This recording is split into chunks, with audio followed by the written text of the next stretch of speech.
N'oubliez pas que si vous avez des questions ou un besoin, veuillez nous contacter par les moyens affichés à l'écran, tout en vous souhaitant un bon culte, bonne adoration. Et bonjour. Si vous voulez visionner les annonces au pas ralenti, vous avez juste à embarquer sur notre chaîne YouTube ou par notre site web aimebo.org pour visionner toutes les annonces. Puis n'oubliez pas le high tea, very British. Malheureusement, je ne suis pas invité, mais c'est correct.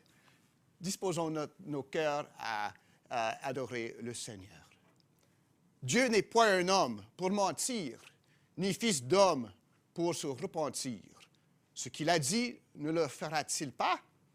Ce qu'il a déclaré, ne l'exécutera-t-il pas? Nous commençons la semaine par la louange.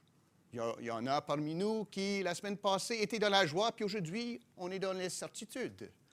Il y en a aujourd'hui qui sont dans la joie, qui se faisaient de leurs soucis la semaine passée. Nous, notre vie, ça change. C'est passager, mais Dieu ne change jamais. Et son amour envers ses élus en Jésus-Christ ne change jamais. Et c'est dans cet espoir-là, l'espoir en celui qui nous a appelés par sa grâce souveraine en Jésus-Christ, que nous osons même louer. Donc, louons ensemble, par sa grâce, l'Éternel.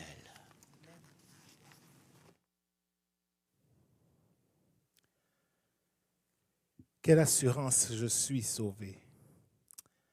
Quel avant-goût du ciel m'est donné, né de l'Esprit, baptisé de feu. Créé de nouveau, je vis pour Dieu. Quelle joie, quel privilège nous avons encore une fois de nous rassembler et d'adorer ensemble le Seigneur. Je vais vous demander de vous mettre debout et on va chanter avec joie cette assurance que nous avons. C'est mon cantique, c'est mon histoire. Alléluia, je chante à sa gloire.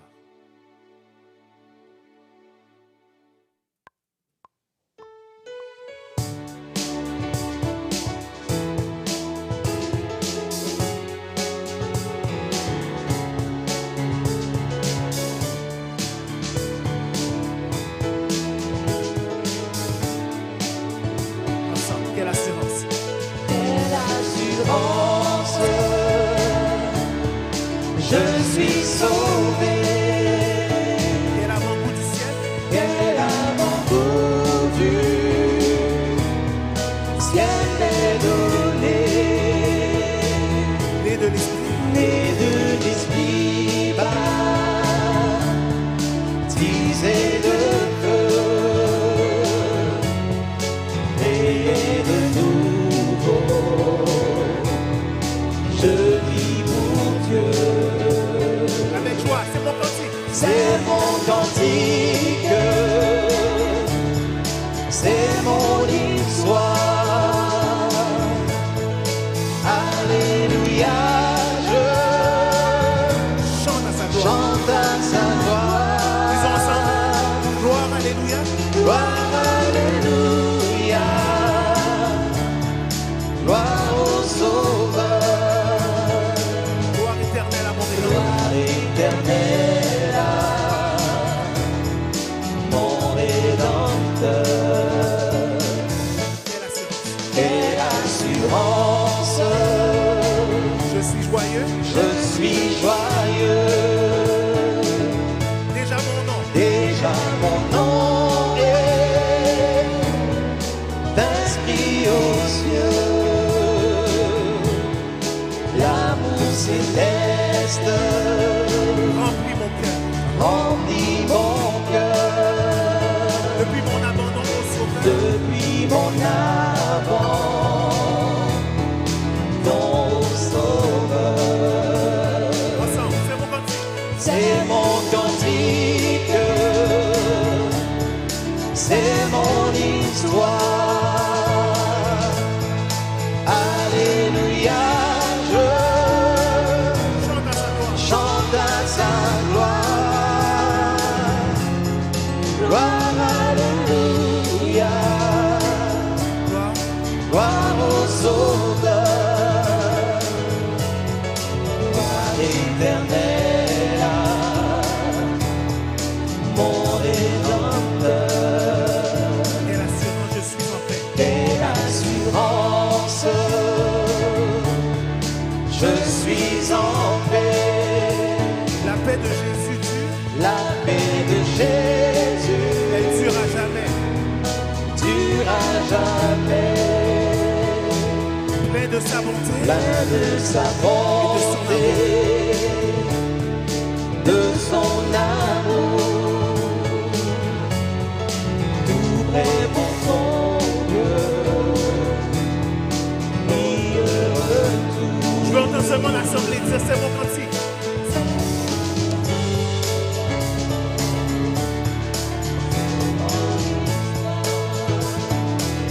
Alléluia. Chante, chante.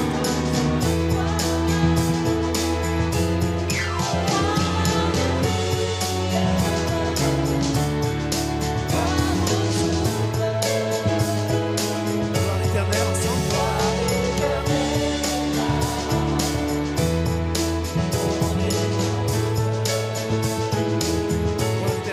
Gloire Éternel à mon Rédempteur, gloire éternelle à mon Rédempteur. c'est mon cantique. C'est mon cantique, c'est mon histoire. Alléluia, je chante à sa gloire. Gloire, alléluia, gloire au Sauveur, gloire éternelle à mon Rédempteur. Alléluia. C'est mon cantique, c'est mon histoire. Je vais le chanter tout haut et fort. Je vais chanter à sa gloire. Je vais dire gloire au Sauveur, gloire éternelle à mon Rédempteur.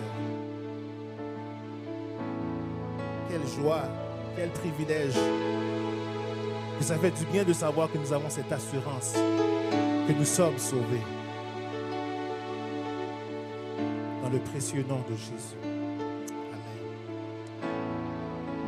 Nous allons continuer notre adoration. Nous allons rester debout et nous allons faire la lecture ensemble qui sera projetée.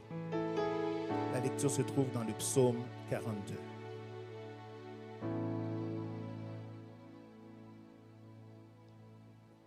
Comme une biche soupire après des courants d'eau, ainsi mon âme soupire après toi, ô Dieu. Mon âme a soif de Dieu, du Dieu vivant.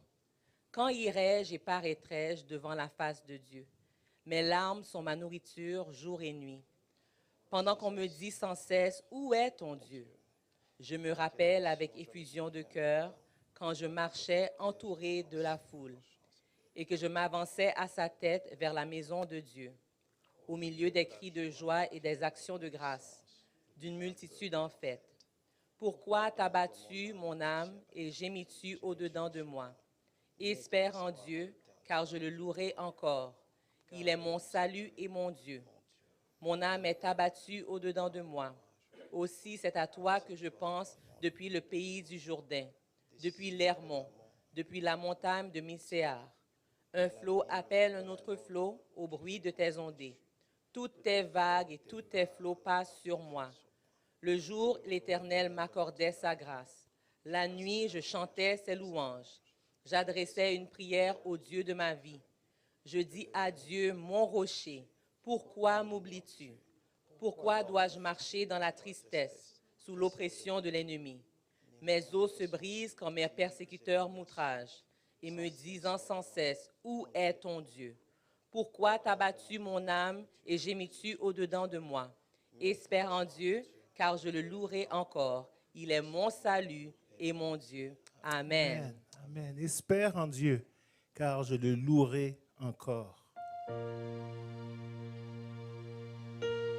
Ce matin, nous voulons garder les yeux fixés sur notre Seigneur et Sauveur. Nous voulons le magnifier.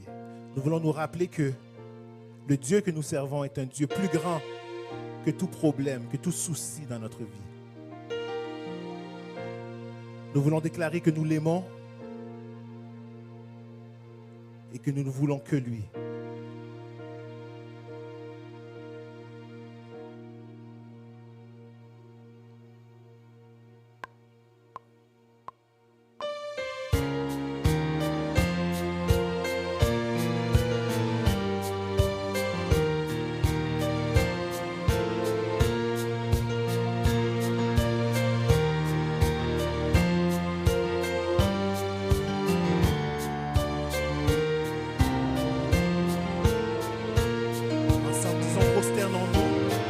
Prosternons-nous devant le roi, fléchissons le genou devant le Père. Prosternons-nous devant le roi, fléchissons le genou devant le Père. Car il est notre Dieu, et nous sommes le peuple de son pâturage. Le troupeau que sa main conduit. Le troupeau que sa main conduit. Encore, prosternons-nous devant le roi, fléchissons le genou devant le Père. Prosternons-nous devant le roi, fléchissons le genou devant le Père. Car il est notre Dieu, et nous sommes le peuple de son pâturage. Le troupeau que sa main conduit. Le troupeau que sa main conduit. Mon Jésus, je t'aime, je te sais avoir. Oh, quel charme extrême! Oh, quel charme extrême me retient à toi. Les plaisirs du monde ne m'attirent plus. Ton amour m'inonde, je t'aime, oh Jésus. Mon Jésus, je t'aime. Mon Jésus, je t'aime, car tu m'as sauvé. Tu m'as sauvé en t'offrant toi-même. En t'offrant toi-même. Ton sang m'a lavé. Ton sang m'a lavé. Sur la croix. Sur la croix bénie, pour moi tu mourus. Ta mort est ma vie. Je t'aime, oh Jésus. Le troisième couplet, on va le prendre. Seulement l'assemblée, ici-bas. Ici-bas, je t'aime. Jusque dans la mort. Jusque dans la mort, À l'heure suprême. à l'heure suprême, Tu t'aimes. Ma voix expirante. ma voix expirante ne s'entendra plus. Alors sachez. Sachez que je t'aime, je t'aime, oh Jésus. Tout le monde ensemble. Je verrai. Je verrai ta face.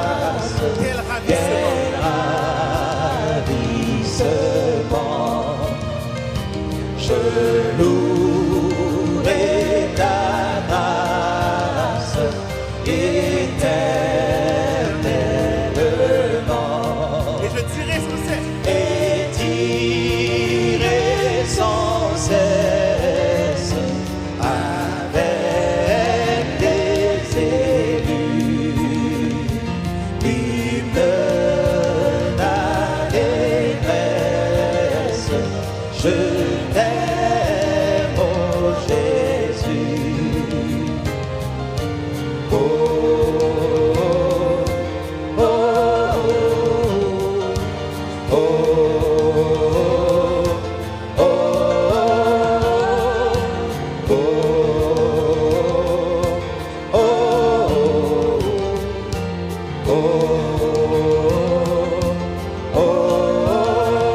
prends la mer.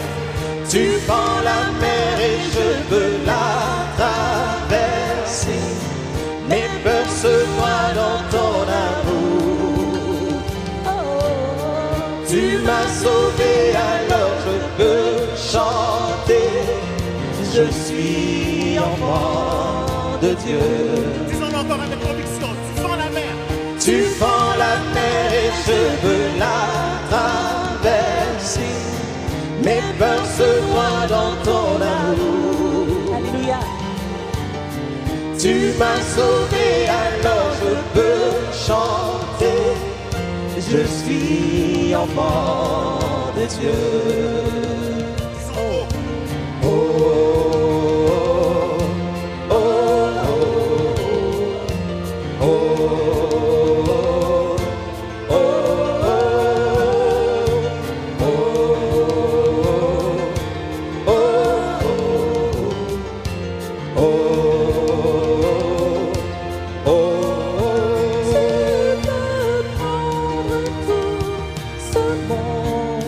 mais donne-moi Jésus,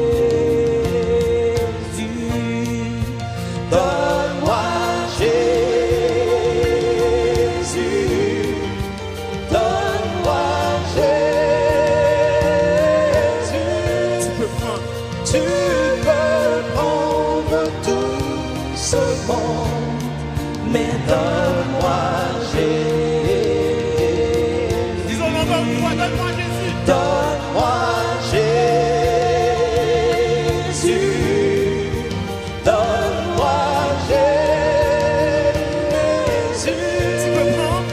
Tu peux prendre tout ce monde, mais donne-moi Jésus.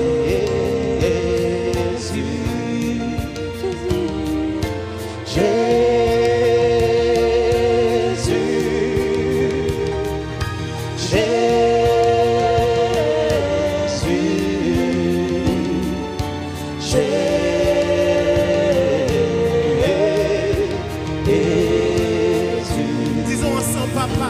Papa.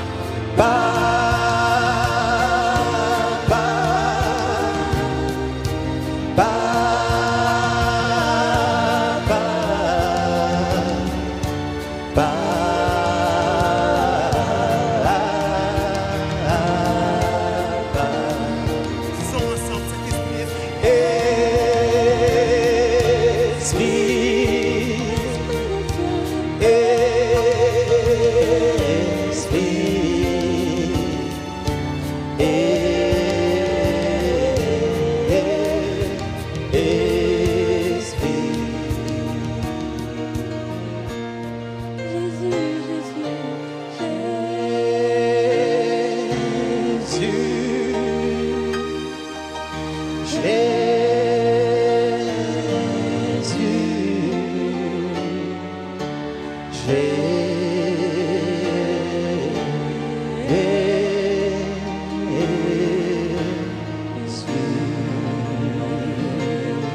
Alléluia.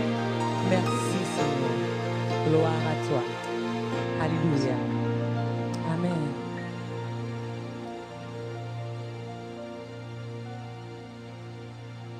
C'est ce que nous voulons. Donne-moi Jésus. Tu peux prendre tout ce monde. Tu peux prendre tout ce monde, mais donne-moi Jésus.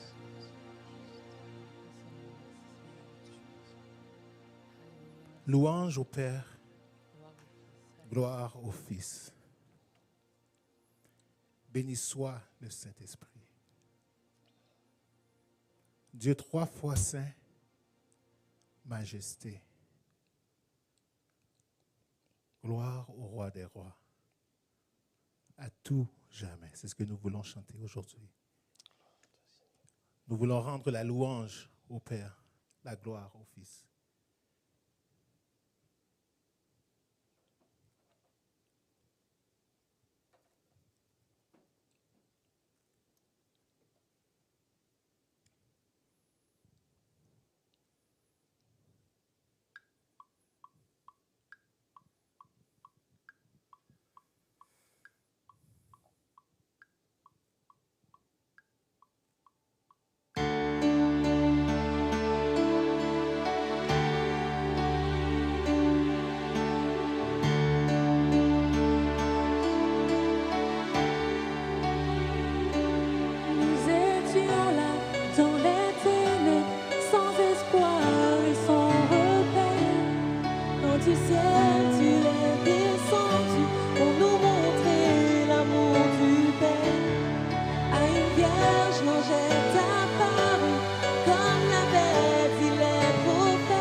soit le Saint-Esprit. Dieu, trois fois saint, majesté, gloire au roi des rois à tout jamais.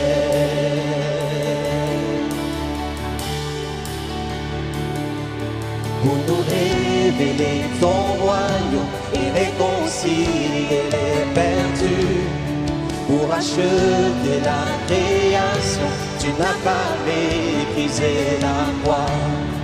En vue de la joie devant toi, tu enduras la souffrance pour nous procurer le salut. Jésus, tu es mort pour nous. Chantons de tout notre cœur. Louange au Père. Louange au Père, gloire au Fils, béni soit le Saint-Esprit. Dieu, trois fois saint, majesté, gloire au roi des rois à tout jamais.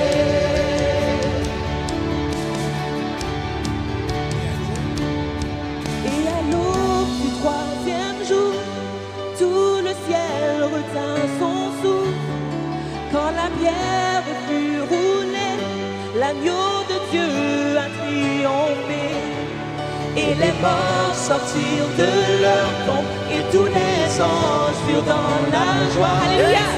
Car les âmes de ceux qui croient en notre Père sont restaurées. Et l'Église de Christ est née, sa femme baptisée par l'Esprit. Et cette vérité Et cette vérité ancienne subsistera à jamais. par son sang et en son Par son nom. sang et en son nom, par sa victoire je suis dit. Oui, l'amour de Jésus-Christ m'a ressuscité à jamais. Alléluia, merci Seigneur. Tout le monde ensemble, louange. Louange au Père, gloire au Fils, béni soit le Saint-Esprit. Dieu, trois fois saint, majesté, gloire au roi des rois à tout jamais. Son encore. Louange au Père. Louange au Gloire au Père, Fils. gloire au Fils, Béni soit le Saint-Esprit. béni soit le Saint-Esprit. Dieu trois fois saint.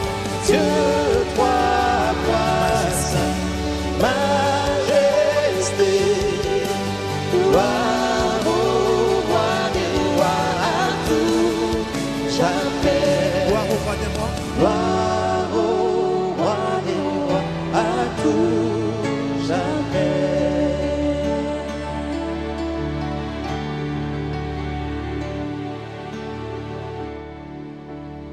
Merci Seigneur, gloire à toi.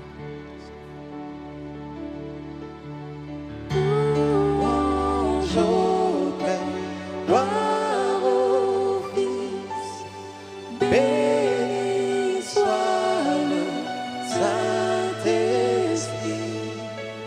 Dieu, trois fois saint, majesté, gloire au roi des rois à tout jamais.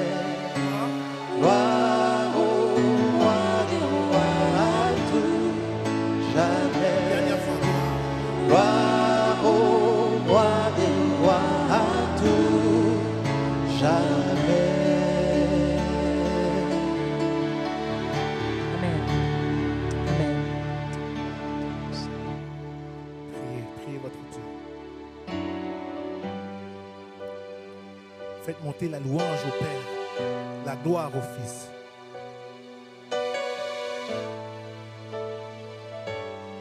Merci Saint-Esprit.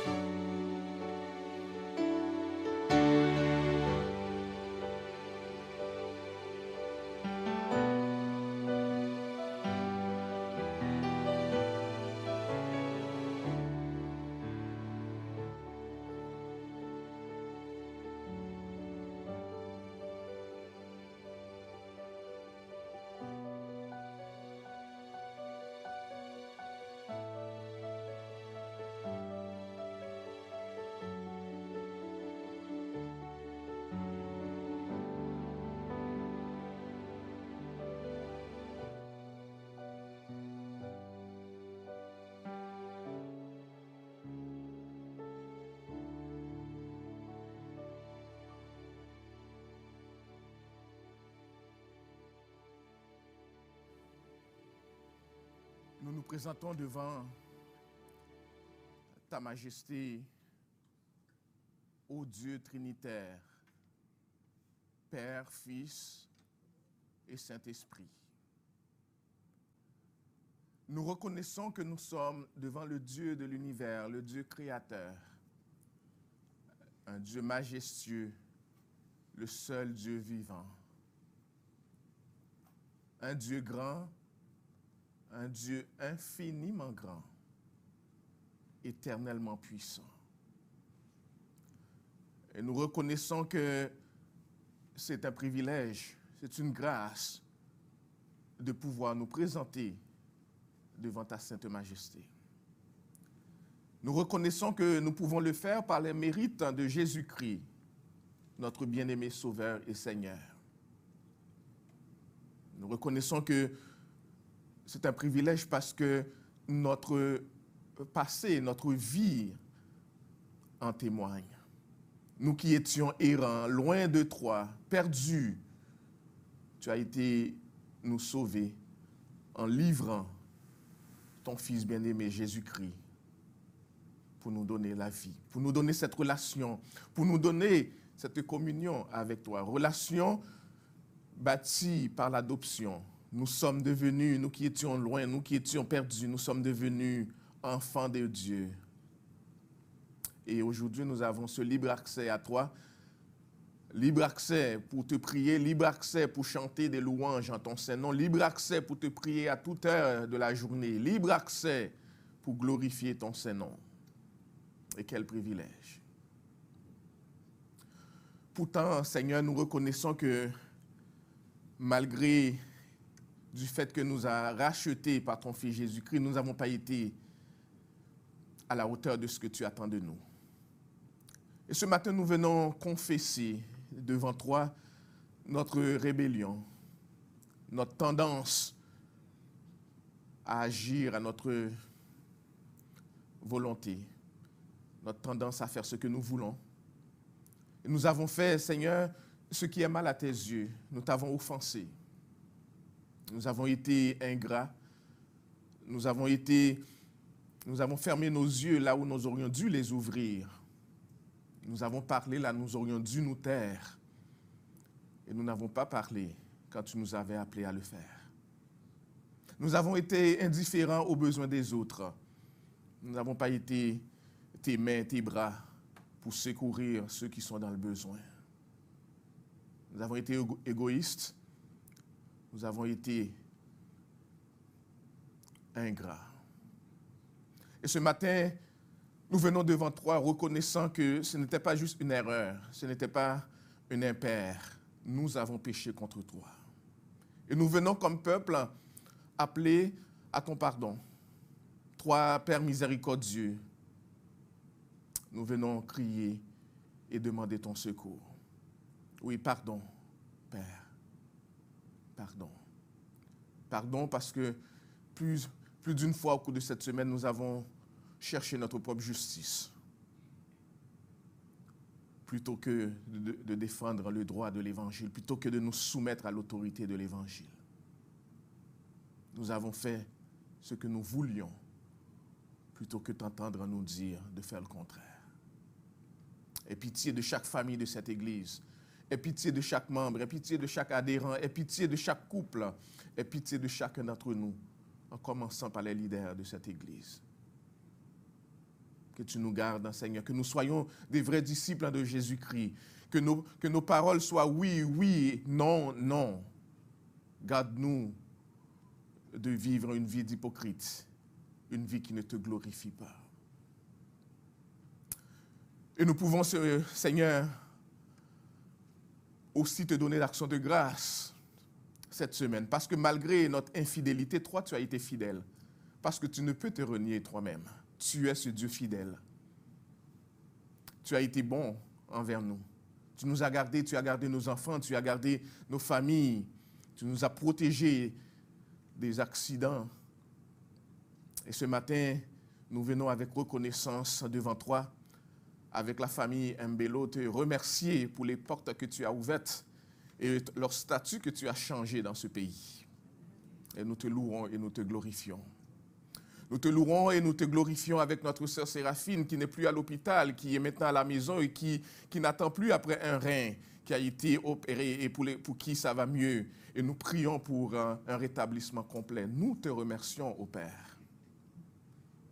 Nous te remercions avec la famille Auguste et cette semaine de stress qu'ils ont dû passer, mais pour qui tout a bien été et aujourd'hui ils peuvent compter sous ta grâce pour avancer leur projet. Nous te remercions pour ce que tu fais. Nous te remercions pour la vie, le souffle de vie dont tu nous gardes. Et nous prions que tu nous donnes à utiliser et à vivre pour glorifier Jésus et à reconnaître que ce monde est si passager, mais l'éternité est si longue. Et que nos priorités ne soient plus ce qui se passe dans ce monde, mais que nos yeux soient fixés sur Jésus. Mais nous venons devant toi, Seigneur, avec nos supplications parce que nous savons que c'est seulement devant toi que nous pouvons les apporter et c'est seulement toi qui peux apporter solution à nos problèmes. Nous venons devant toi t'apporter nos malades, te les remettre. Nos malades qui souffrent dans leur corps, nos malades qui souffrent dans leur âme, dans leur esprit, nous prions que tu visites et que tu touches. Tu connais, Seigneur, notre sœur Léina, pour qui nous prions constamment. Et nous continuons à le faire jusqu'à ce que, Seigneur, tu répondes et que tu guérisses. Tu vois ce rendez-vous d'examen qui l'attend à la fin du mois. Nous prions que tu donnes aux médecins de découvrir l'état de sa santé et puisse lui donner des traitements appropriés. Nous venons devant toi te remettre notre sœur Rosalie, la sœur de notre frère Malutama. Nous prions, Seigneur, que tu la visites, que tu la touches et que notre frère qui vit et sa famille avec cette inquiétude puisse être rassuré, sachant que tu es en contrôle et que tu feras au-delà de ce que nous pouvons demander ou même penser. Nous prions pour nos personnes âgées qui ont besoin que tu visites leur corps, que tu leur touches. Nous prions, Seigneur, que tu le fasses. Nous prions que tu visites nos familles, que tu visites nos jeunes, nos enfants. Et ce matin, nous prions, entre autres, que tu visites nos frères et sœurs en Ukraine. Ces familles qui se comptent par millions et qui se déplacent, qui laissent tout derrière eux, ne sachant où aller, ne sachant quoi faire, dans un désespoir que nous ne pouvons pas nommer. Toi, le Dieu de tout espoir, toi, le Dieu qui sait diriger, toi qui sais prendre en main les personnes dans le besoin, visite ces personnes, visite ce peuple qui a tant besoin de toi. Et nos frères et sœurs là-bas qui souffrent, qui n'ont peut-être plus de lieu de prière, qui n'ont peut-être plus de lieu pour exalter ton Saint-Nom. Nous prions que tu ailles dans leur cœur et apporter cette paix dont ils ont tant besoin ce matin. Prince de paix, ô Jésus, envoie la paix dans ce coin du monde. Toi, dont le cœur de l'homme est comme un courant d'eau entre tes mains, nous prions que tu diriges les pensées des hommes pour les amener à la paix et que nous puissions, Seigneur, te glorifier dans un monde paisible. Fais grâce. Fais grâce pour chacun de nos pays, Seigneur, d'origine, où la violence règne, où la misère est présente, où des enfants ne peuvent pas aller à l'école, où des familles ne peuvent pas se nourrir, où des familles n'ont pas un toit où se loger. Là où il y a de la corruption, Seigneur, nous prions que tu aies pitié. Et pendant que tu visites à nos pays d'origine, nous prions pour ta bénédiction sur ce pays qui nous a accueillis et qui est devenu nôtre. Nous prions que le Canada soit cette terre qui accueille, cette terre bénie, qui continue à accueillir ceux qui sont dans le besoin et à venir en aide à ceux qui sont dans le besoin. Seigneur, visite et touche et bénis nos enfants. Nous prions alors qu'ils vont monter dans leur classe pour suivre, Seigneur, l'enseignement qu'on a réservé pour eux. Nous prions que tu les gardes et que tu donnes aux moniteurs, monitrices de les enseigner ta parole. Nous prions que ta protection soit sur eux encore une fois cette semaine alors qu'ils vont aller à l'école. Nous prions pour ta grâce, que ta grâce soit sur eux, que tu leur donnes d'être obéissants, soumis à toi, au Jésus, mais aussi à leurs parents et à chaque autorité que tu places dans leur vie. Nous prions que tu les gagnes à toi, qu'ils deviennent des disciples de Jésus-Christ et que tu fasses de ce que tu veux. Bénis le reste de ce culte. Utilise ton serviteur pour nous parler ce matin avec grâce et que l'Évangile soit prêché avec hardiesse pour le salut et pour l'édification de ton peuple. Reçois tout au cours de cette semaine les dîmes et offrandes que nous allons t'apporter en reconnaissance du Dieu vivant que tu es, de ce que tu as fait pour nous. Daigne honorer notre acte d'obéissance et de reconnaissance. Fais-le pour la gloire de ton Saint-Nom, parce que nous avons eu la hardiesse de te prier au Seigneur, au nom et par les mérites de Jésus-Christ, notre bien-aimé Sauveur et Seigneur, qui vit dans l'unité avec toi et avec le Saint-Esprit, dès maintenant et à jamais. Amen. Amen. Alors que nous allons céder la place à notre frère pour le message de la parole, je voudrais juste vous dire que dimanche prochain, nous allons faire cette offrande spéciale où, en fait, les offrandes et les dîmes, nous allons utiliser un tiers de ce que nous allons recevoir pour venir en aide à nos frères et sœurs en Ukraine. Donc, soyez généreux. Dimanche prochain, les dîmes et les offrandes que nous allons accueillir, un tiers de cela ira au peuple de Dieu en Ukraine. La mission, on aura contact avec des gens là-bas pour que ça aille directement à ceux qui sont dans le besoin là-bas. N'hésitez pas. Et puis, soyez généreux dimanche prochain pour que nous puissions témoigner cet acte de reconnaissance et d'appréciation et d'encouragement pour le peuple de Dieu qui souffre dans ce pays. Soyons disposés à écouter le message de la parole de Dieu. Debout pour que les enfants puissent les suivre. C'est ça. Puis ça, Francesca, est-ce qu'on veut que les enfants restent en haut jusqu'à les parents viennent les chercher? C'est ça l'histoire? OK. Donc les parents, là, n'oubliez pas vos enfants. Rendez pas chez vous, là, sans enfants. Après le culte. OK, merci.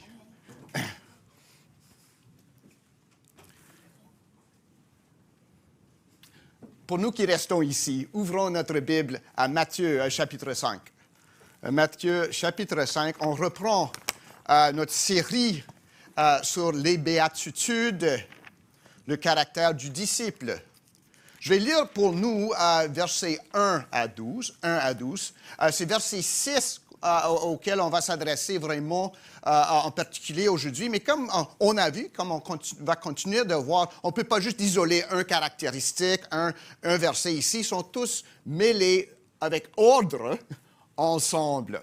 Donc, écoutons la parole de Dieu. Matthieu chapitre 5, je lis à partir du premier verset. Voyant la foule, Jésus monta sur la montagne, et après qu'il se fut assis, ses disciples s'approchèrent de lui, puis ayant ouvert la bouche, il les enseigna, et dit, « Heureux les pauvres en esprit, car le royaume des cieux est à eux. Heureux les affligés, car ils seront consolés. Heureux les débonnaires, car ils habiteront la terre. Heureux ceux qui ont faim et soif de la justice, car ils seront rassasiés. Heureux les miséricordieux, car ils obtiendront miséricorde. Heureux ceux qui ont le cœur pur, car ils verront Dieu. Heureux ceux qui procurent la paix, car ils seront appelés fils de Dieu. Heureux ceux qui sont persécutés pour la justice, car le royaume des cieux est à eux. Heureux serez-vous lorsqu'on vous outragera et qu'on vous persécutera et qu'on dira faussement de vous toutes sortes de mal à cause de moi.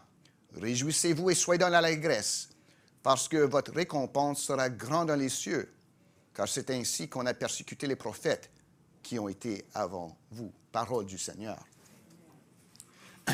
Donc, pour certains, dans le monde chrétien, c'est le temps du carême.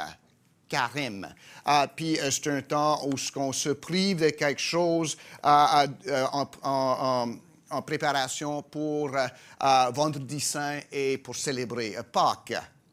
Ce n'est pas l'habitude de tout le monde, sans doute. Surtout nous, les évangéliques, d'habitude, on ne pratique pas ça. Mais je me souviens, après avoir été converti, je fréquentais à Québec, à Sainte-Foy, une église anglicane. Puis le curé, pour le carême, avait décidé de lâcher de fumer. Ça fait longtemps, mes amis. Oui, les pasteurs dans ce temps-là, il y en avait qui fumaient. En tout cas, c'est dans le cadre de ceux qui ont faim et soif, lui, il avait vraiment besoin d'une cigarette. mais à la fin du carême, c'était nous qui étions rassasiés parce qu'on vraiment en avait tellement hâte qu'ils reprennent à fumer parce qu'il était tellement dur de vivre avec. Donc, c'est nous qui fussions rassasiés lorsqu'il a repris la cigarette, malheureusement. Ça ne dit pas de quoi sur le carême, mais ça s'adresse un peu à ce que nous allons examiner ce matin. Souvent, on définit la vie chrétienne comme abandonner ou comme faire à certaines choses pour être sauvé. On fait ça ou on ne fait pas ça. C'est des deux listes. Hein? On prend ça en main, puis on abandonne ça, puis Jésus va nous aimer.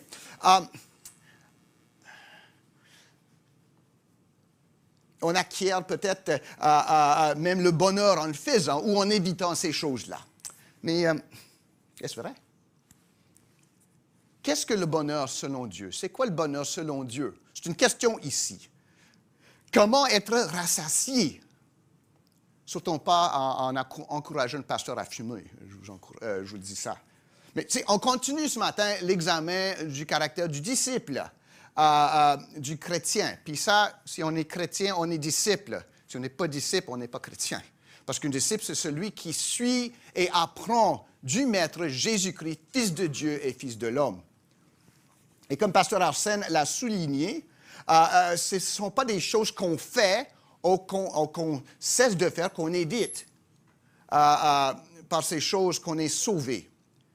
Mais c'est la vie de celui que Christ a sauvé, la vie qui est livrée à Christ par sa grâce. Prochain diapo. Ça, c'est la croix huguenote. Et des protestants français dans le temps de Calvin, puis juste avant, c'est un peu notre héritage. La vie chrétienne, la vie de disciple, ce n'est pas des boîtes à cocher, mais des aspects du caractère du croyant qui sont entrelacés, comme, si on veut, comme les barbes d'une plume qui se joignent l'une à l'autre pour donner le vol aux oiseaux. La croix huguenote ici, par exemple. Vous voyez ça peut-être, je ne sais pas si vous avez jamais vu ça, là. Les dernières...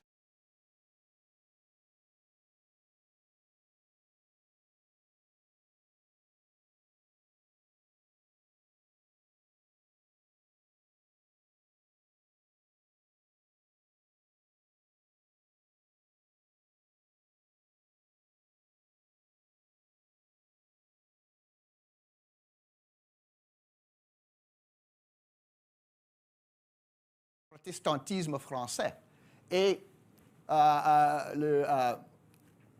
l'oiseau qui représente l'Esprit Saint. Ça, c'est beau, mais on voit ici les 8 points, les béatitudes, si on veut. Ils ne mènent pas tout séparément un peu partout, là. Ils se dirigent vers le centre. Puis le centre, c'est Jésus-Christ.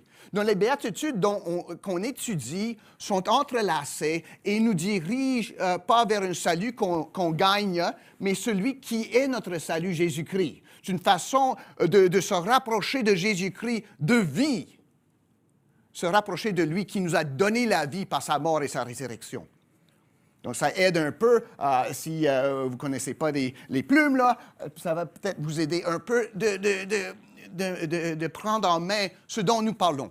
Ces choses-là ne sont pas des choses séparées, ce n'est pas une liste exhaustive, mais c'est compréhensif. Le disciple de Jésus-Christ est caractérisé par ces aspects dans sa vie. C'est là au centre qu'il faut trouver le bonheur que Dieu donne. Mais c'est un bonheur qui est en conséquence de la vie de disciple. Ce n'est pas un bonheur qu'on gagne en faisant certaines choses, mais c'est un bonheur que Dieu nous accorde par le moyen de cette vie, des fois, de privation, mais surtout, toujours, la vie de disciple que Jésus déclenche et rend possible. Donc, verset 6, « Heureux ceux qui ont faim et soif de la justice, car ils seront rassasiés. » La manière qu'on va s'approcher de ces textes, lorsqu'on essaie d'exposer un texte, d'apprendre de ce texte, des fois, la façon la plus facile, On va prendre la bonté, du bonheur, je veux dire, heureux. On va parler de c'est quoi avoir faim et soif de la justice, puis on va parler de c'est quoi être rassasié. Donc, les 3 points se trouvent facilement, j'espère, au moins dans le texte. Prochain diapo, s'il te plaît. Heureux. Le mot en grec, c'est makarioi. Makarioi, si vous aimez ça. Mais c'est, en fin de compte, béni ou heureux. Les 2 mots en français sont suffisants. Donc, c'est heureux. On est heureux si on est un croyant. Ben, heureux, ça suffit si on précise que ce n'est pas moi qui détermine ce qui est le bonheur. C'est un accro de la drogue. Pour lui, le bonheur, c'est avoir son prochain hit. Ce n'est pas le bonheur, c'est la misère. Puis lorsque moi, je dis, c'est ça mon bonheur, puis j'essaie de poursuivre, de chasser après mon bonheur, puis c'est ça les annonces, les publicités nous encouragent à faire. Hein? Bien souvent, je me dirige dans le mauvais sens. Souvent, le bonheur que je poursuis, ou vers lequel me pousse le monde, les publicités, mes amis, mon intérieur, la petite voix en dedans qui dit « Gordon, tu as besoin, tu as droit à ça, tu devrais avoir ça parce que tu es un bon gars. » Ce bonheur-là n'est que passager, puis c'est un passage dans le mauvais sens. Dans le bonheur dont parle Jésus ici, puis c'est Jésus qui parle. Donc on l'a de Jésus lui-même. C'est un bonheur qui vient du discipulat, du croyant, de la croyante. Mais on pourrait dire, par exemple, en parlant du bonheur, ce qu'on a étudié à date, être pauvre en esprit, être affligé, être débonnaire ou être doux, c'est pas vraiment calculé pour me rendre joyeux, hein? Je me prive de ces choses. Je fais, si on veut, quelque chose qui est complètement à l'encontre de ce que nous propose le monde. Il faut gagner, il faut trouver, vous avez droit à ça, vous devriez avoir ça. Toutes ces choses-là. Bien, Jésus dit non, il faut abandonner ça en esprit pour le bonheur que Dieu seul donne. Puis c'est ça la différence. Le bonheur, ce n'est pas quelque chose qu'on recherche, c'est quelque chose que Dieu nous accorde. Okay? C'est vrai, parce que le bonheur que je vais rechercher, ça va quasiment toujours être faux. Même dans le mariage, si je dis « Oh, je veux me marier, je veux m'épouser, je veux vivre en couple, je veux avoir des enfants », si c'est pour moi, puis je choisis ça, bien souvent, la plupart du temps, c'est pour une mauvaise motivation. Je le veux pour moi. Je veux avoir du plaisir là-dedans. Je veux que le monde dise « Oh, regarde, quelle femme qu'il a, il doit être tout un gars, là, les enfants qu'il a, oh, ça prend un vrai père pour avoir des enfants comme ça. » Tu sais, on parle comme ça. Mais ici, la vie de disciple, là, avec ce caractère, Dieu va nous donner en conséquence de ce qu'on abandonne. Mais on ne cherche pas le bonheur, on cherche le royaume de Dieu et toutes ces choses-là vont nous être données en surplus. Puis, ce n'est pas moi qui l'ai dit, c'est Jésus, donc vous ne pouvez pas contester. Mais comme on a dit ici, à date, si on parle juste du bonheur du monde, là, ce que Pasteur Arsène a prêché, selon Jésus, les pauvres en esprit, un abaissement de soi en face de la sainteté de Dieu, la pauvreté en esprit, l'affliction, l'examen de soi qui produit une honte, un regret d'avoir offensé Dieu, la douceur qui rejette toute vengeance, qui répondent de manière différente de celles qu'on nous adresse, des accusations. Il n'y a pas de film de Batman ou de Iron Man qui cherche un tel héros. Mais Jésus nous dit, on est heureux du bonheur que nous donne Dieu lorsque notre caractère se décrit de cette façon-là. Puis ils sont entrelacés. On ne peut pas dire, on va être pauvre en esprit, ou comme j'ai l'habitude de dire, pauvre d'esprit, puis vous êtes peut-être d'accord. Mais affligé, ça ne me tente pas. Doux, là, c'est pour les losers, là. Non, c'est pas ça. S'ils sont entrelacés, c'est juste tous des aspects du caractère complet d'un croyant. Puis ce caractère se développe en suivant Jésus, qui nous a appelés à le suivre. Maintenant, on parle... Si on parlait de pauvreté en esprit, de la pauvreté en esprit, de l'affliction, de la douceur, maintenant on parle du besoin. C'est un besoin béni, un manquement, un désir insatisfait. Ça, c'est censé nous rendre heureux. Comment ça se fait? Ben, ça ne se fait pas, sauf par Dieu. Qu'est-ce que c'est ce bonheur béni? Ça vient de Dieu. C'est accordé de lui en face du monde qui définit le bonheur selon d'autres critères. Ce n'est pas à moi de définir ça, c'est à Dieu de me donner ça.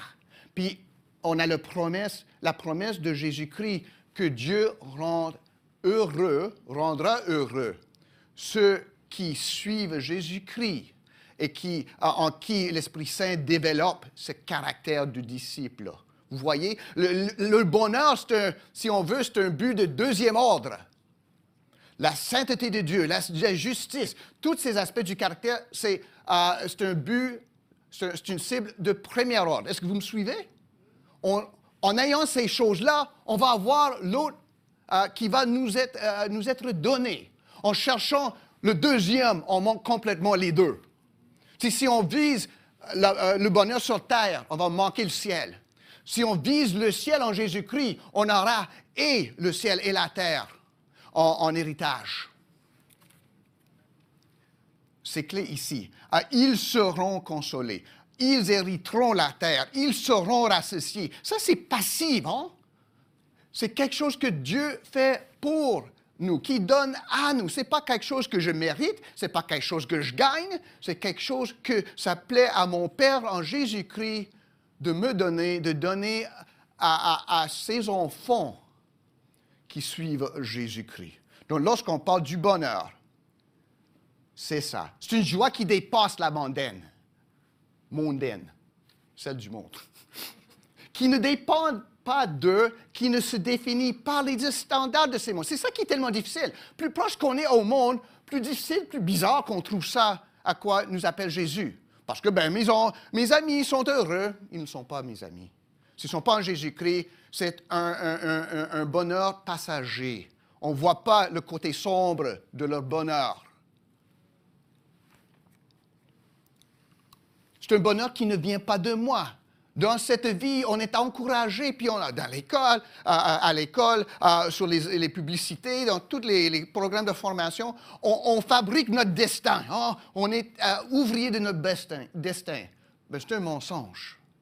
C'est un mensonge parce que le destin que je vise par moi-même, c'est à 180 degrés du bonheur auquel m'appelle le Seigneur. Romains 14, verset 17. C'est pour ça qu'on étudie Romains là, avant Noël, parce que c'est l'Évangile, il y a tant d'aspects de l'Évangile qui se trouvent là-dedans. Romains 14, verset 17. « Car le royaume de Dieu, ce n'est pas le manger et le boire, mais la justice, la paix et la joie par le Saint-Esprit. » Autrement, si on peut dire, ce n'est pas avoir des choses qui nous rendent heureux. Ce n'est pas gagner des choses, ce n'est pas avancer dans la vie selon les critères du monde. C'est ça le manger, le boire. Mais le royaume de Dieu, ce n'est pas ça. Mais c'est la justice. On va parler de la justice. La paix et la joie, le bonheur, si vous voulez, par le Saint-Esprit. Pas par mes propres œuvres, mais par le Saint-Esprit, par qui nous sommes nés de nouveau en Jésus-Christ pour suivre Jésus-Christ. Le don du Père qui nous donne ça par le Saint-Esprit. C'est ça le royaume de Dieu. Ça ne se gagne pas, ça se reçoit. Puis ça se reçoit en suivant celui qui en est le roi Jésus-Christ. C'est une joie qu'on ne recherche pas, mais que Dieu donne par le moyen de notre ressemblance à Jésus-Christ. Je parle beaucoup du bonheur. Hein? Pourquoi? Parce que Dieu veut qu'on soit heureux. Il y en a qui, puis j'ai déjà eu ça, « God wants me happy ». Dieu veut que je sois heureux. Ben, pourquoi est-ce que tu penses ça? Oh non, pasteur, non, le sort de la vie, c'est le bonheur. Ben oui, mais peut-être pas de la manière qu'on pense. Lorsque je dis Dieu veut que je sois heureux, ça veut dire que Dieu veut me donner ce que moi, je lui dis dont j'ai besoin. Je vais mal exprimer ça, là. Je vais dire à Dieu ce dont j'ai besoin, il va me donner ça, puis ça va être ça le bonheur. C'est pas le bonheur, ça. Parce que je ne suis pas Dieu. À moins que je sois Dieu, dans ce cas-là, c'est le bonheur, mais je ne suis pas, vous ne l'êtes pas non plus. Dieu veut que nous soyons heureux. Il ne veut pas que nous soyons misérables, mais le bonheur se trouve en Jésus-Christ, en étant conforme à Jésus-Christ. Puis c'est un bonheur qui est un résultat, pas un but, mais un résultat du but de suivre Jésus-Christ pour devenir conforme à son image vraie de Dieu. Romains, on retourne à Romains, hein? Perdez pas espoir, les amis. Romains 9, verset 16. Ainsi donc, cela ne dépend ni de celui qui veut, ni de celui qui court, mais de Dieu qui fait miséricorde. Le bonheur chrétien ne dépend pas de mes efforts, de comment je vise mes cibles, que je mets mon chapeau, puis je marche vers le but. D'une certaine chose dans la vie, c'est bon de faire ça, de fixer un but, de rester là-dessus, de pas « Oh, squirrel! » Puis tu sais, comme ça. Non, on fixe les regards, puis on regarde. Mais dans le contexte de fixer les regards sur Jésus-Christ. Mais ce n'est pas de celui qui court. Qu'est-ce qu'il a dit Paul? Mais de Dieu qui fait miséricorde. Le bonheur chrétien, c'est un don de Dieu, de deuxième ordre, si on veut, qui se voit donné par notre obéissance, notre ressemblance à Jésus-Christ. Donc, c'est quoi? C'est pour ça, en Matthieu 5, on voit heureux, heureux, heureux, mais le bonheur, ce n'est pas accordé à des choses qu'on fait, mais à des choses qu'on reçoit en suivant Jésus-Christ, par la main de notre Père, qui est seulement notre Papa en Jésus-Christ. Si vous n'êtes pas en Christ, Dieu, c'est juste le Dieu qui reste toujours en colère. Et nous restons toujours sujets de son jugement. Mais en Jésus-Christ, tout ça s'est mis à côté parce que Jésus-Christ a porté le jugement pour nous. Il a détourné la colère du Père pour nous sur la croix. On a chanté de ça dans ce chant. J'espère qu'on va le chanter à Pâques. Hein? Je pense qu'on devrait faire ça. C'est pour ça que nous pouvons connaître la paix et le bonheur en Jésus-Christ, avec Dieu. Étant justifiés par la foi, nous avons la paix avec Dieu par Jésus-Christ. Parce que c'est Dieu qui a instauré cette paix-là. Ce n'est pas moi qui l'ai gagnée, ni qui le méritais. Donc, c'est ça le bonheur un peu. Puis, j'espère que si vous apprenez rien ici, c'est que Dieu veut qu'on soit heureux en Jésus-Christ. Il ne veut pas que nous soyons misérables parce que nous le sommes hors de Jésus-Christ, mais que nous soyons heureux en Jésus-Christ. Prochaine diapo. On a parlé du bonheur du croyant. Maintenant, on va parler de la faim et du soif, de la justice, le besoin bénéfique. Il y en a qui parlent la jeûne. Puis ça, c'est ça. Même si on ne garde pas la carême parmi nous, là, on fait le jeûne et prière. Là. Je ne sais pas si vous jeûnez lorsque vous priez. Peut-être que non. Mais il y en a qui disent, ben là, je jeûne pour perdre du poids. Ben, à quoi bon la faim ou le soif? Ben, à rien. Ça ne sert à rien, à moins que ce soit en service d'un bon but. Donc, si vous jeûnez pour perdre du poids, d'abord, ça ne fonctionne pas, mes amis. Il faut avoir un régime équilibré, puis l'exercice, puis tout ça. Mais ce n'est pas la privation chrétienne, ce n'est pas pour perdre du poids. C'est pour perdre du soif, pour nous rendre plus ouverts à devenir plus comme celui qui est le roi. Non, pas pour perdre du poids, ça rime, hein? Pas pour perdre du poids, mais pour perdre du soif, pour être plus conforme au roi. Puis, Pasteur Racine pour me corriger sur mes expressions par la suite, si c'est ça. Mais ici, on voit que c'est une pratique positive. Avant, c'était des négatives. Hein? Pasteur Racine, c'est pas un bonhomme négatif, mais il prêchait sur des aspects négatifs. Pauvre en esprit, affligé, de bonheur ou doux. Là, il faut abandonner des choses. Ici, c'est une pratique positive. On cherche quelque chose. On cherche le bonheur. Non. On cherche la justice. Ça relève du caractère personnel du disciple. Puis c'est un résultat de ce qui a précédé. C'est un résultat. On ne va pas chercher la justice comme si on avait manqué la bouffe ce matin, hein, à moins qu'on est pauvre en esprit. À moins qu'on ait cette pauvreté. À moins qu'on soit affligé en dedans de nous-mêmes, parce que nous voyons que la justice, ça ne se trouve pas en dedans de moi-même. Il faut que je trouve ailleurs. À moins qu'on soit doux parce que maintenant, je suis prêt à pratiquer la justice envers ceux qui en ont besoin. Donc, toutes ces choses-là concourent ensemble pour nous aider à avoir cette faim, ce soif pour une bonne chose, la justice. Puis ça relève du caractère personnel du disciple, qui cherche à aimer ce que Jésus aime et à rejeter ce que Jésus condamne. La justice, puis il faut définir ça un peu ici, parce que des fois, on peut être trop théologique ou trop pratique sans écouter ce que Jésus dit. D'abord, il ne parle pas ici de la justification par la foi. On parle beaucoup de ça parce que c'est une chose merveilleuse. La justification par la foi, c'est, si on dit le verdict, la parole de Dieu qui nous compte non coupables devant lui, juste pour être devant lui à cause de Jésus-Christ qui est rendu coupable pour nous. Une justification, ça se passe comme ça. C'est un verdict, bam. Lorsqu'on donne un verdict en cours, là, ça ne prend pas des mois. Ça ne devrait pas, si on a un juge juste, c'est bam. Vous êtes juste en Jésus-Christ. Je vous considère juste, même que vous êtes pécheur, parce que je vois le sang de mon Fils. Et je vois mon amour pour lui. Et je vous vois en lui. Ça, c'est la justification par la foi. Ce n'est pas par les œuvres. Je n'aide pas Jésus à me sauver. C'est par la foi, la confiance en celui qui m'a sauvé. Donc ça, c'est la justification. Et mes amis, Jésus n'en parle pas ici. Non, c'est ça. C'est pas la Bible parle de la justification. C'est essentiel. Mais ce n'est pas de quoi qu'on parle ici. C'est la justification qui déclenche, si on veut, cette faim, ce soif de la justice. Mais on ne parle pas de la justification par la foi ici. On ne parle non plus de la justice sociale.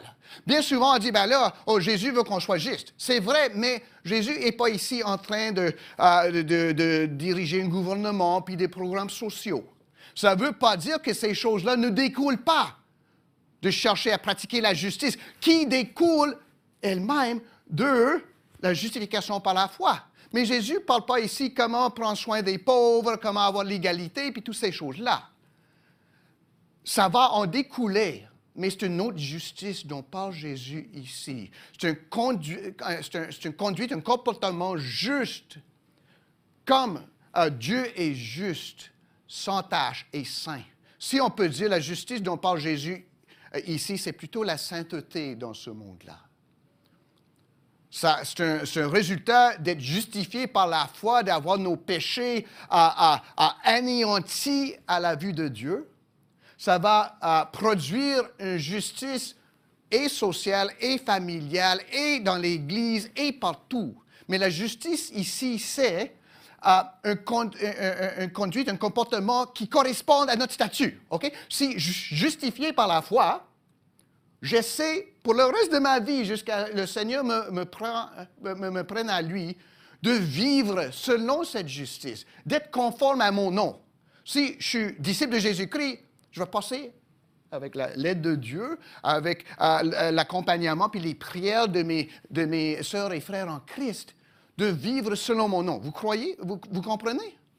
Ce n'est pas pour gagner la justification ou la justice devant Dieu. C'est pour vivre selon la justice, pour que ma vie ne soit pas un mensonge. Pour que je ne dise pas « justifié par la foi », mais je vis comme l'autre. OK? C'est pour rendre, si on veut, c'est comme... moi, cette affaire-là, j'avais un petit iPhone, je l'ai laissé tomber, donc c'est tout brisé. Puis Élie connaît ces choses-là. Mais moi, j'essaie de prendre des photos, puis c'est toujours comme ça. C'est difficile de mettre en focus les choses. Puis là-dedans, là, dans le Samsung, là, il y a une petite... un rond, puis il faut les mettre ensemble, je ne sais pas. Peut-être vous êtes bon avec ça. Moi, je suis vraiment pied. Mais j'espère que je ne suis pas pied en mettant les deux rondes ensemble dans la vie. On a le rond qu'il faut viser. Ça, c'est ce qui existe. On est justifié par la foi en Jésus-Christ. On essaie d'amener ce petit rond aussi en focus, notre vie qui est juste. Puis ça devient je peux pas donner les 5 points de la justice, là, ici. Mais c'est d'avoir une conduite sainte, comme Jésus est saint.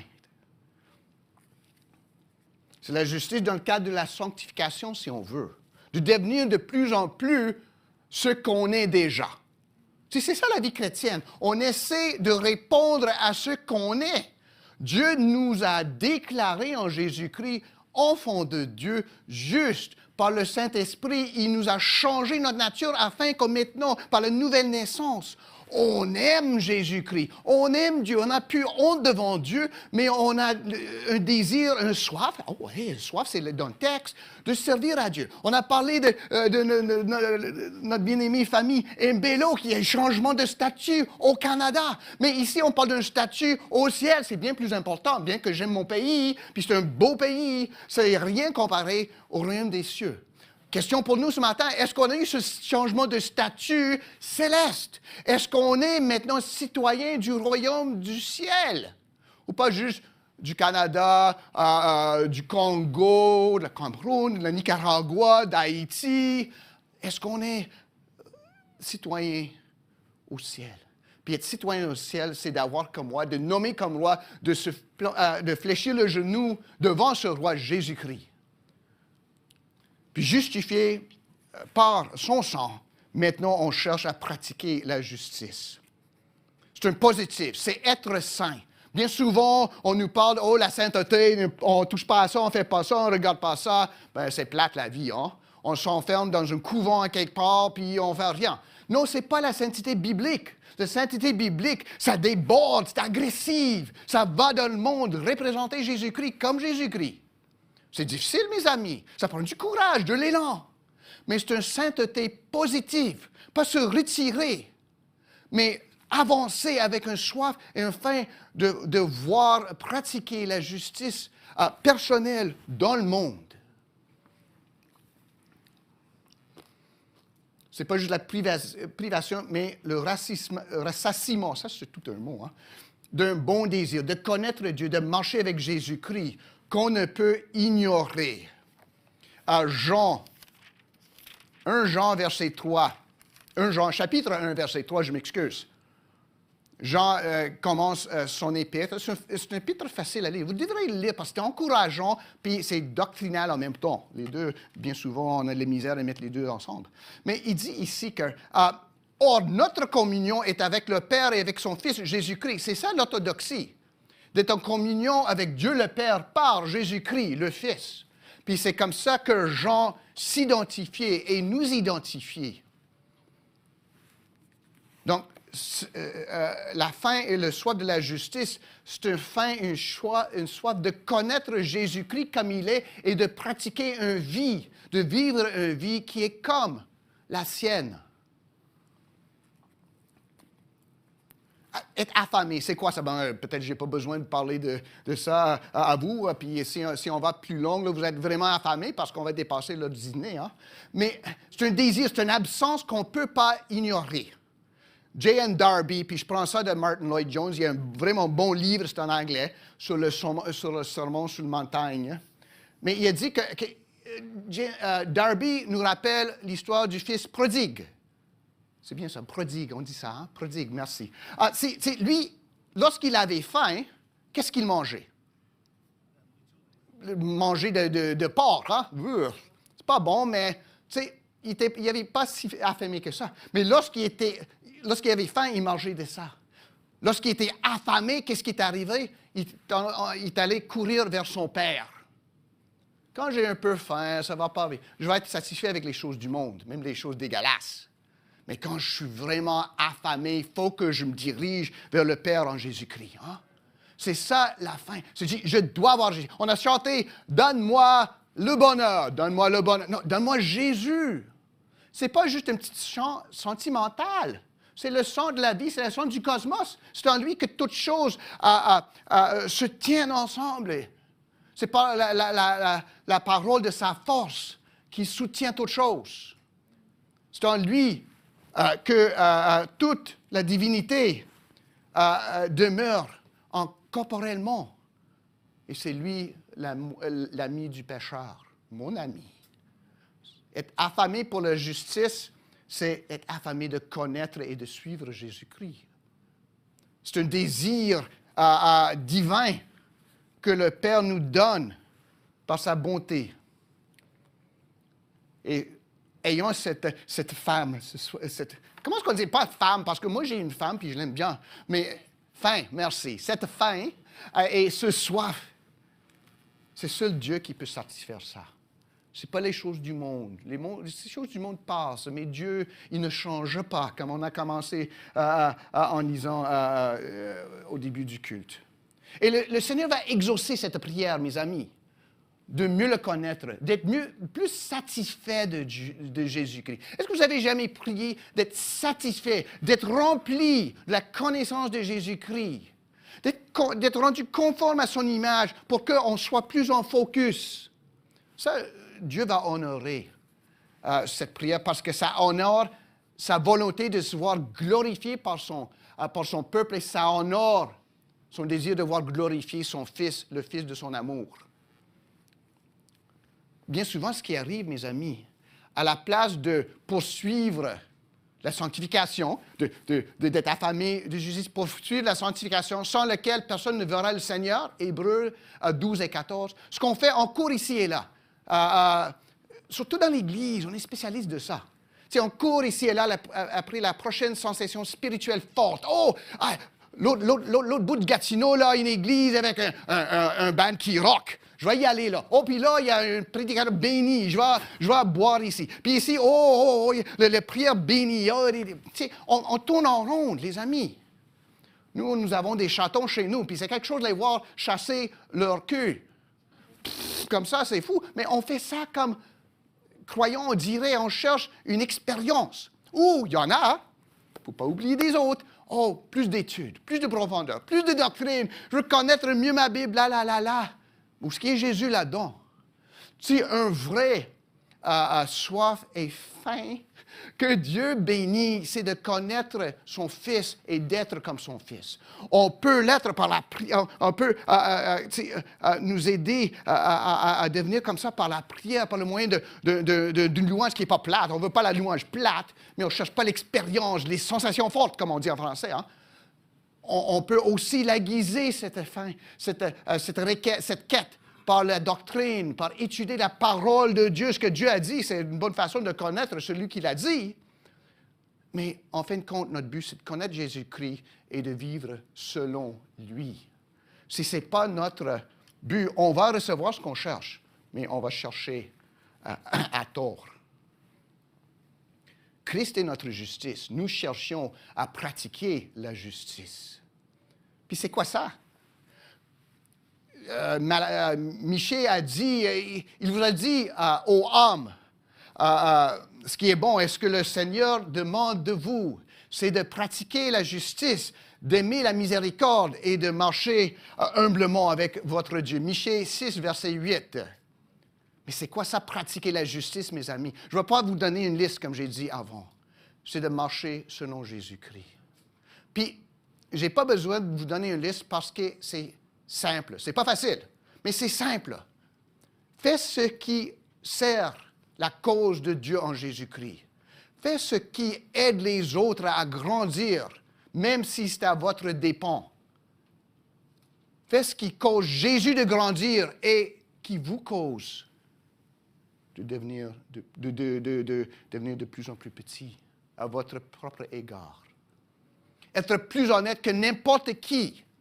Que votre parole soit votre garantie. Pas « Oh, je n'avais pas dit ça. » Je ne sais pas si vous avez déjà vu ça. Quelqu'un, il se promène avec quelqu'un, puis il fait comme ça. Wow, c'est comme ça, mais je n'ai pas de grands cheveux. Mais bien souvent, on fait ça. Hein, ou, oui, je te promets, je vais le faire. Puis on ne le fait pas. Bon, c'est correct, je suis enfant de Dieu. Mes amis, si vous êtes enfant de Dieu, vous allez imiter Jésus-Christ. Lui, il n'avait pas les doigts croisés, il avait les bras étendus pour servir à son dépense, la volonté de son Père pour nous. La justice, pour nous, ça va exiger, ça va nous faire mal. Des fois, on va prendre avantage de nous. Oh non, on ne prend pas avantage de moi. Jésus, qui était le Fils qui était à la droite du Père, est descendu se faire prendre avantage pour nous. Si je veux être comme Jésus-Christ, je vais commencer à pratiquer ça dans ma vie. Pensez aux autres, pensez d'abord à Dieu, puis vous allez voir les portes que Dieu va ouvrir pour pratiquer ce qui est juste selon la sainteté. Ça veut dire, on met du discipline sur nos yeux. Oh, le reste du monde, il regarde ces choses-là, je ne peux pas. Parce que je veux penser à Jésus-Christ. Je veux être, pur devant Jésus-Christ. Puis ça, c'est une pureté agressive. Hein? Si on poursuit, on ne laisse pas venir à nous. On le poursuit. Et il faut le poursuivre. Pour rechercher la paix avec toute homme et la sanctification, sans lequel ça ne va pas aller tellement bien, sans lequel personne ne verra le Seigneur. Ce n'est pas une option ici, mes amis. Ce n'est pas, OK, les chrétiens de premier rang, là, ils vont faire ça, mais les autres, ben, on est correct, on peut vivre comme on veut, puis on va venir à la table du Seigneur chaque mois, puis tout va être essuyé. Non, mes amis. On est appelé à être disciples de Jésus-Christ. Ça veut dire qu'on apprend de lui, qu'on parvient à lui ressembler de plus en plus de plus. C'est ça, être affamé. La question pour nous ce matin, c'est que cherchons-nous? Que cherchons-nous? Dans la vie, que cherche? Est-ce que je veux une promotion? Ce n'est pas une mauvaise chose. À moins que, étant promu, j'ai plus le temps de venir à la prière, aider aux autres, parce que je suis tellement occupé à faire l'argent, là, vous voyez, vous comprenez, hein, c'est raisonnable. Ce n'est pas raisonnable, mes amis. Jésus-Christ est mort pour moi. Qu'est-ce que je cherche? Si on n'a rien comme cible, on est certain de l'atteindre. Vous comprenez? Si on ne vise rien, on va bien l'atteindre. Il faut avoir une cible. Pas la richesse, pas la prospérité, pas le renommée, pas le respect, mais la conformité à Jésus-Christ, la sainteté, la justice que Dieu nous a montrée en Jésus-Christ et à laquelle il nous appelle de répondre. Il y a une chanson de Gilles Vigneault. Tout le monde est malheureux. Je ne vais pas le chanter, n'ayez pas peur, là, parce que ça va tellement vite, là, puis je ne suis pas capable. Mais tout le monde est malheureux. Mais il a raison. Tous recherchent le bonheur, voient la bénédiction, et tout le monde est malheureux. Pourquoi? Parce qu'on cherche à travers. Puis on cherche, comme l'a dit Jacques, pour le dépenser sur nos convoitises. Cherchons à la place la justice du royaume, et toutes ces choses-là vont être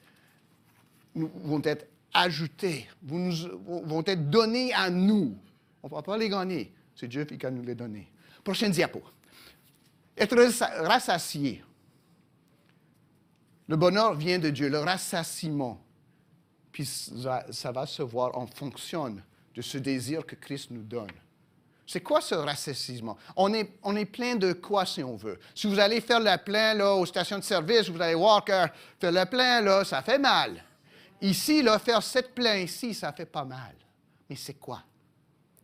En fin de compte, c'est la paix avec Dieu. C'est la satisfaction en celui qui nous aime, qui nous a enlevé de la boue et a placé nos pieds sur le roc, Jésus-Christ.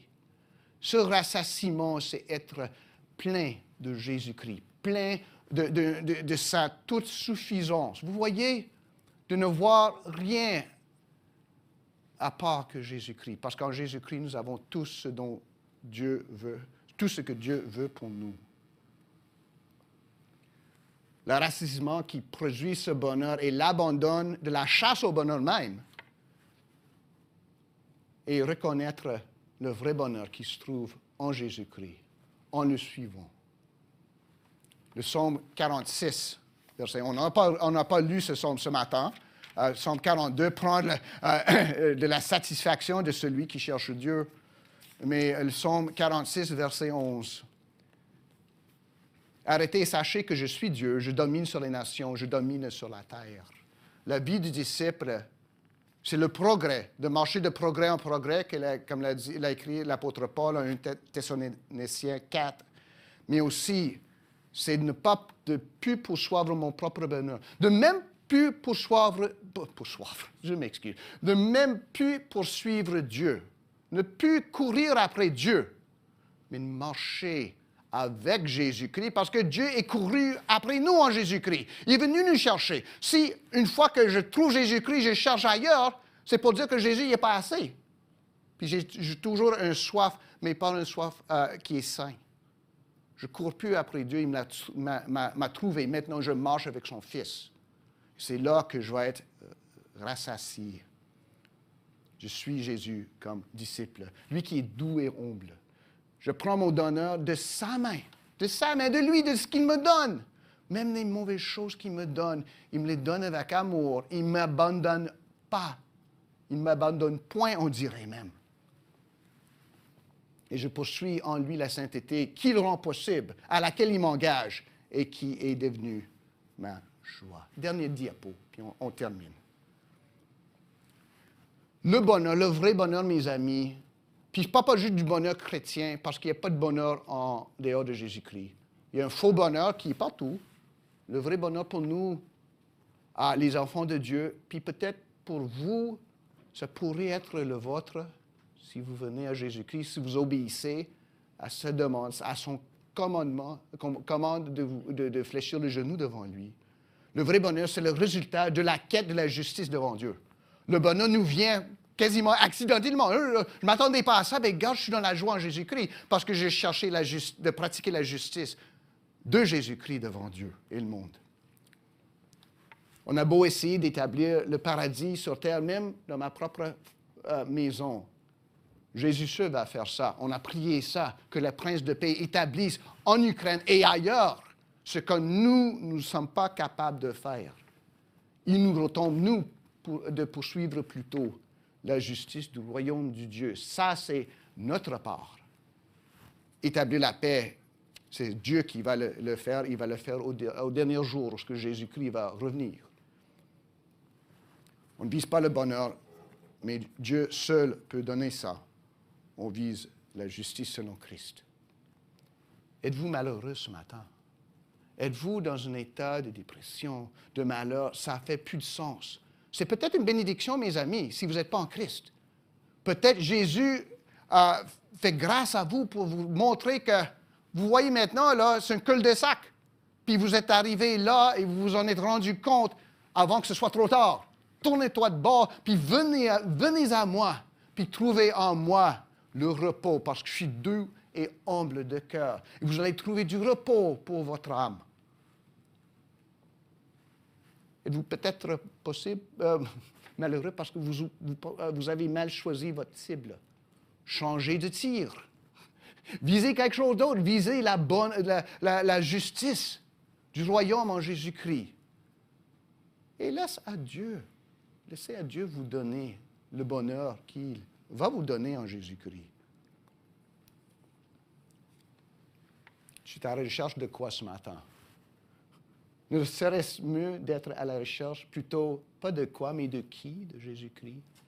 Et si vous l'avez trouvé, ou disons qu'il vous a trouvé, suivez-le. Il est doux. Et vous allez avoir le bonheur, le rassasiement en lui. Amen. Je vais maintenant inviter l'équipe de louange pour intonner notre dernier chant, puis on va le faire ensemble, l'Assemblée.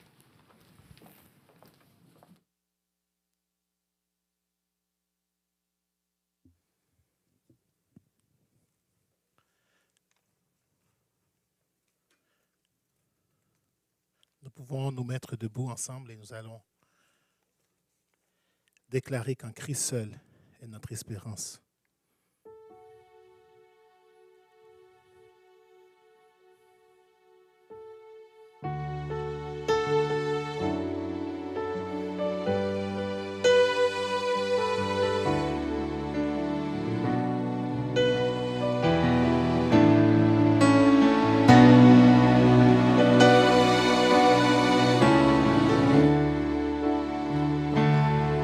Seul est mon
Jésus est ma retraite sûre, le rocher en qui je m'assure, le rocher en qui je m'assure.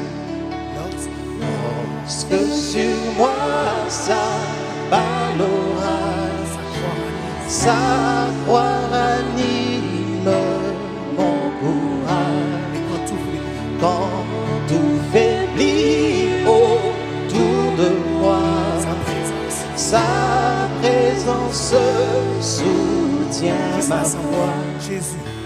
Jésus est ma retraite sûre, le rocher en qui je m'assure, le rocher en qui je m'assure. Et quand la dernière tempête fondra terrible sur ma tête, comme lui vainqueur de la mort, j'entrerai radieux au port. Jésus est ma retraite sûre, le rocher en qui je m'assure, le rocher en qui je m'assure. Jésus est ma retraite sûre, le rocher en qui je m'assure, le rocher en qui je m'assure.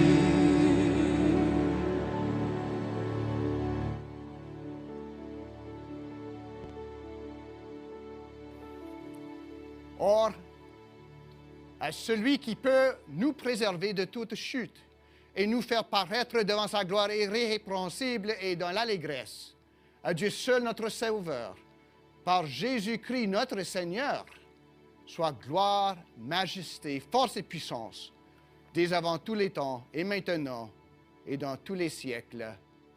Amen. Allons servir notre Jésus.